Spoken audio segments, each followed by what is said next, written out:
मैं नमिता गौड़, प्राध्यापक, राजकीय वरिष्ठ उपाध्याय संस्कृत विद्यालय जसवंतपुरा। कक्षा 12 सामान्य विज्ञान, पाठ 28 अंतःस्रावी ग्रंथियाँ, भाग 1। प्राणियों में समस्थिति की अवस्था को बनाए रखने के लिए तंत्रिका तंत्र एवं अंतःस्रावी तंत्र आपस में मिलकर के कार्य करते हैं।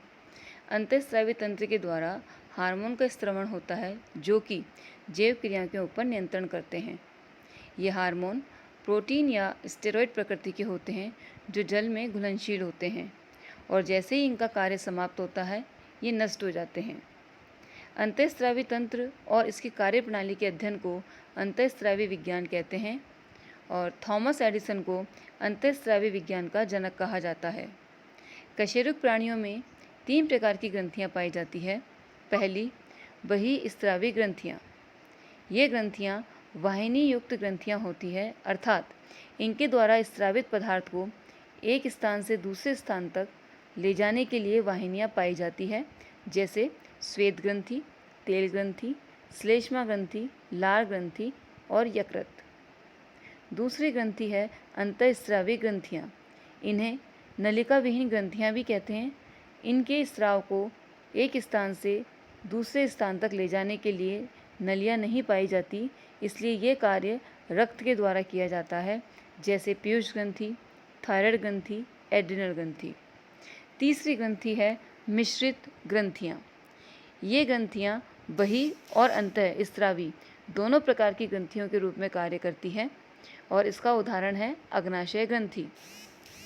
मनुष्य में कुल 8 प्रकार की अंतःस्रावी ग्रंथियां पाई जाती है। पहली है पीयूष ग्रंथि। यह स्फिनॉइड अस्थि की सेला टर्सिका गुहा में स्थित होती है, जहाँ पे ये इनफंडिबुलम के द्वारा हाइपोथैलेमस से जुड़ी रहती है। यह लगभग सभी क्रियाओं के साथ साथ हमारे शरीर की सभी अंतःस्रावी ग्रंथियों के स्त्रवण पर भी नियंत्रण करती है, इसीलिए इसको मास्टर ग्रंथि भी कहा जाता है। पीयूष ग्रंथि को इसके क्रियात्मक रूप से 2 भागों में बांटा गया है। पहला एडिनोहाइपोफाइसिस, दूसरा न्यूरोहाइपोफाइसिस। एडिनोहाइपोफाइसिस यह पीयूष ग्रंथि का लगभग 75% भाग बनाता है।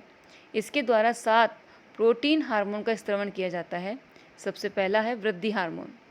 वृद्धि हार्मोन हमारे शरीर की वृद्धि को नियंत्रित करता है। यह डीएनए, आरएनए, प्रोटीन संश्लेषण, हड्डियों में वृद्धि करके शारीरिक वृद्धि को बढ़ाता है।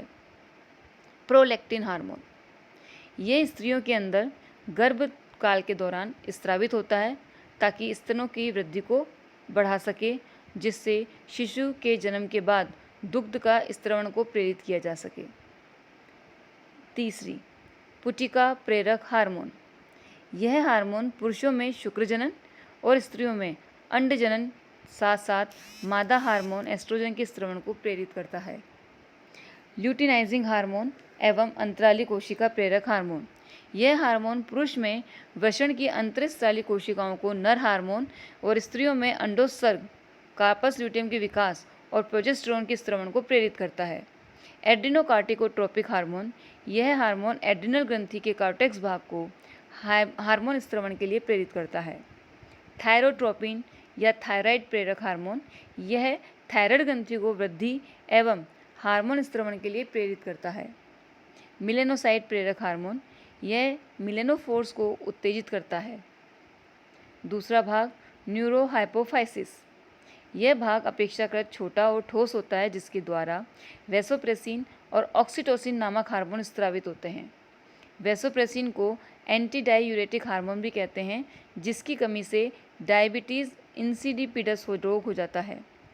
ऑक्सीटोसिन हार्मोन ये स्तन ग्रंथियों से दूध के निष्कासन और शिशु जन्म में दोनों में सहायता करता है। थायराइड ग्रंथि। थायराइड ग्रंथि मनुष्य में द्विपालित रचना के रूप में कंठ के नीचे श्वास नली के दोनों ओर स्थित होती है। यह हमारे शरीर की सबसे बड़ी अंतःस्रावी ग्रंथि होती है, जिसका भार लगभग 25 से 30 ग्राम होता है। स्त्रियों में ये कुछ बड़ी होती है। ये ग्रंथि थैलीनुमा पुटिकाओं की बनी होती है। ये पुटिकाएं संयोजी ऊतक से बने स्ट्रोमा में निलंबित अवस्था में उपस्थित रहती है और इन गुहाओं में थायरोग्लोबुलिन नामक पदार्थ भरा होता है। थायराइड ग्रंथि हार्मोन के कार्य।